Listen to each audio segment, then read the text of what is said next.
Get the knowledge in your head and fast so you can also execute it fast. How to improve drawing speed and accuracy. From this to this within just 3 studies. Do you feel like you've been studying for 50 years and still cannot apply the lessons you learned into your art without looking up a million references, spending 50 hours on the one piece? Well, one piece. Time to move on to phase 2 of studying that most people don't talk about. As an artist who has been struggling to draw at all as of late, finally sitting down and putting in so much time into drawing only to make dog water is not fun. What if we could make art we really like faster, and therefore decrease the burnout resulting from overworking ourselves for one extended piece just for it to turn out unsatisfactory? If you make comics or animate, you know the value of time. Not only that, you know the difference between your work when you draw many times in small intervals versus one time in a large interval.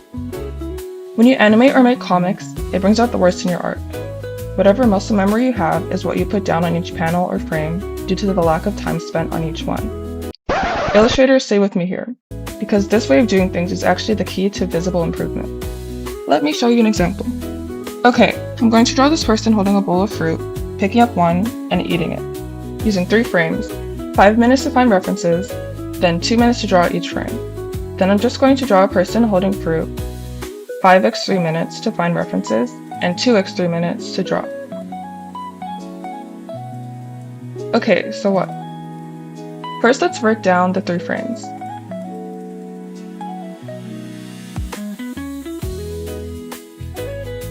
Due to my time being spread evenly amongst the 3 pieces, the pros are: you get multiple pieces done, you don't spend time hyper-analyzing everything due to the lack of time, it triggers and trains active problem solving in short amount of time, there's no time for perfectionism, leading you to work faster and get more done, it improves your mental library and quality of art execution within a small time frame, quality control, and it helps you identify areas in which you need to improve your ability to do them fast, and also possibly need to improve mental library too. The cons, however, are that there's no time to revisit fundamentals and studies in an in-depth way. You're prone to make mistakes.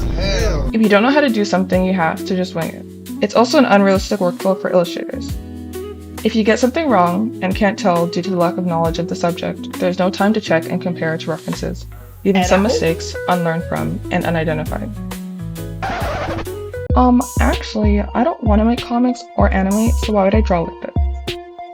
The hardest part of doing long duration art is trusting yourself and not giving up in the initial stages. But the initial stages don't actually have to be doom and despair. Have you ever noticed when watching a skilled speed painter like 20 minutes into a 9-hour video, their art already looks amazing, with the base of their piece being so clear and concise you already understand exactly where it's going?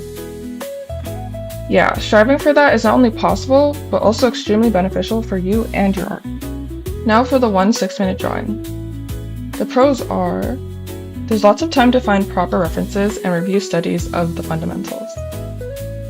The extra time gives you room to define your art and catch mistakes later in the process, as well as fix them.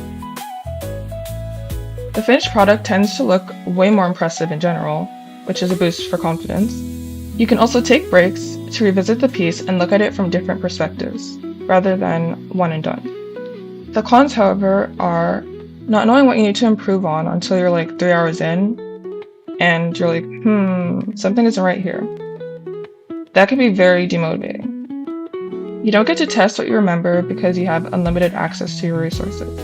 If after all the time you put in you don't like what you made, you have a much longer cooldown to draw again due to the amount of time you just spent, especially if you're already not confident in your art and prone to burnout.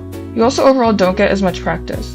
When spending all of your time drawing one thing, whilst you can learn things throughout the process, you don't actually practice them, and that's why it doesn't stick. You can get super caught up in perfectionism, leading you to miss out on glaring errors and signs that there's a skill you need to work on. This is also overall an unrealistic workflow for animators and sequential artists. Actually, I don't illustrate, so why would I use this? This is a great way to test your cohesion amongst the different skills that you learn. Due to the extended drawing time, you can actually check your references to see if your initial fast-paced drawing is accurate, which is a great learning experience. It's kind of like seeing the answer sheet after you write down all the things that you memorized. When studying for a test, you need to take the time to both memorize without the answer sheet and check your answers with the answer sheet to do well on it, right? The same thing applies here. Each way is generally used individually, but to really improve, you should be using both. This also helps significantly with burnout due to the variety of options you have for drawing depending on your mood. You don't have to commit 9 hours to draw something. You can commit 10 minutes to draw 5 things. You don't have to draw 10 things, you can focus on only drawing 1. So now, how do you practice and improve your mental library as well as your quality of art per minute? 1 minute, 2 minute, and 5 minute timers. This exercise is super helpful in terms of loosening up your art, creating a sense of cohesion between your studies, shedding perfectionism, and improving your speed. First ask yourself, what do you want to improve your mental library on? Then, gather a bunch of references. Next, search up repeating 1, 2, and 5 minute timers on YouTube. Finally, decide how many studies you want to do in total, and break up the total in a 10, 30, 60 ratio. 10% 5 minute, 30% 2 minute, 60% 1 minute. It doesn't have to be perfectly calculated, I'm just giving out the general ratio.